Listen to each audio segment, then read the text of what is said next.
Previously on Dr. Amy Jo's Wildlife. 8 o'clock, we open those doors. There's people lined up with dogs and cats, horses, cows. Typical day doesn't mean you're going to see appointments every 15 minutes because there's emergencies. There's run over dogs. There's cows that are trying to have babies. All we do is try to be there for everybody that needs us, and it's a multitasking, crazy type of day. Sometimes it's an 8-hour day, sometimes it's a 12-hour day. You just start and you don't stop till you finish, and everybody's taken care of. All right, Bubba, let's go. Okay. Let's go home. When I moved to Fredericksburg, Texas, I lived in an apartment in the vet clinic because we have an apartment up top, and I was saving money, so I was always on the lookout for a place.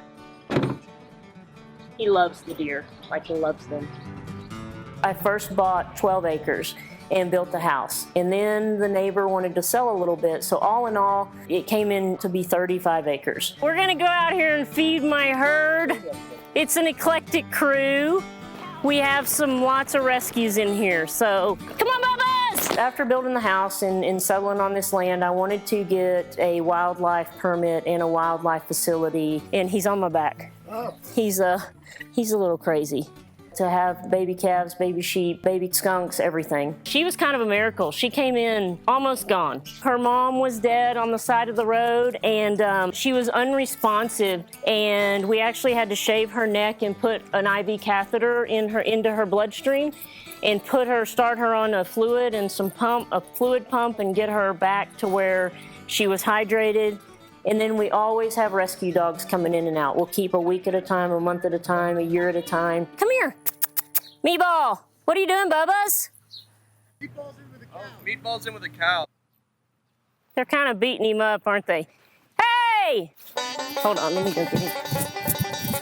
Hey! Huh?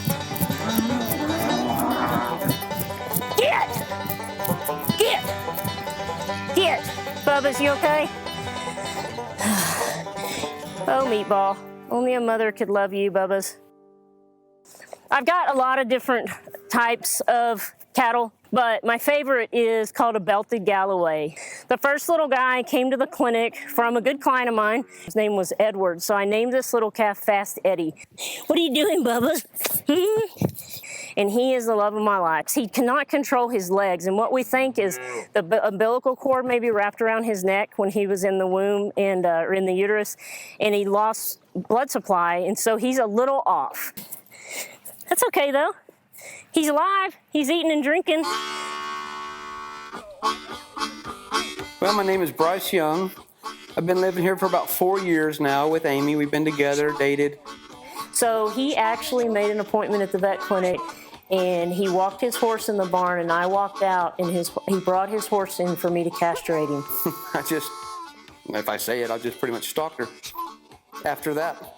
He kept bringing in random weird cases, like nothing wrong with the dog, other people's horses. I would see him on the schedule every once in a while, and I would think, that's that same guy. He kept going. Saw her, and I knew I had to have her. Talked on and off for a year or so, and then finally went on a date. We have done everything since then. We sit out on the back porch. A squirrel climbs all over you every afternoon, and that's just normal around here. You get used to it. He actually has 3 veterinarians in his family, so I tell him he knew what he was getting into. The middle of the night calls, he gets up with me and goes to the clinic and helps me deliver calves. But the wildlife thing's kind of solo on my part. The collection of skunks and squirrels and deer, and he tolerates it. I don't think he loves it, but he supports me. It's overwhelming. It gets pretty crazy at times. There's quite a few of them. You know, there's new ones come in and out every day. So these guys are native to Africa, and this is an oryx. So she came off of a game ranch, and I raised her on a bottle. She eats all my plants. That's why I don't have any plants besides cactus. I think somebody has to do it, and I think it should be her. She has the biggest heart for animals. And I think that every little wild animal deserves a chance to live. She can raise animals that I can see almost dying, that are babies, and she can bring them right back to life. We're heating up some water to make some milk for the babies. A guy accidentally, well, he didn't accidentally, he shot the mom skunk because she was getting into his feed. Are y'all all stirred up? Come here, Bubba's. Yes, you're talking. And then, so I start them on syringe feeding because when they're tiny, they can't suck very good. And I always worry about overdoing it. So I start them with a syringe and this little nipple. It's a special nipple I order off the internet. And then we start them, I feed them like this. And then when they get about a week older, I'll start them on a bottle. And they'll be able to hold a bottle and eat.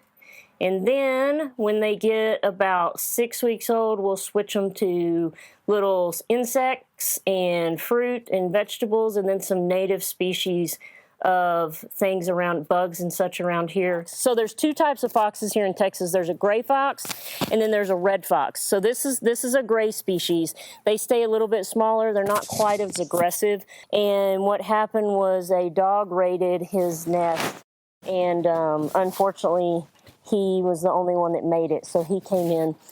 And then this crazy thing is the Mr. Raccoon. So these guys are hilarious.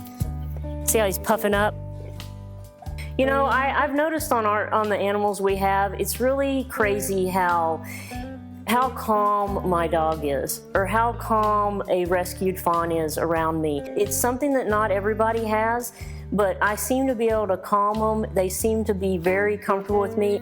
Hey, come here. What are you doing? Are you talking? Huh? Let's show them how you rub your belly.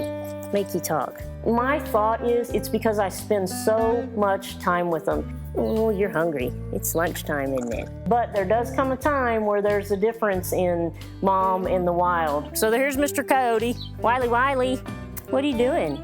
He's a little docile right now, but he's getting pretty quick to where he's gonna not be able to be handled. He's getting to that point. It's almost heartbreaking. It's almost like a kid when they turn 18. They don't need you anymore, they don't want you anymore, and they leave and they go off and be their own animal. But I love the beginning part of it. Amy has a very unique way with animals. Extremely, like I've never seen before. She's one of a kind. Okay, you're done, Bubba's. Now y'all need to go find somewhere to hide.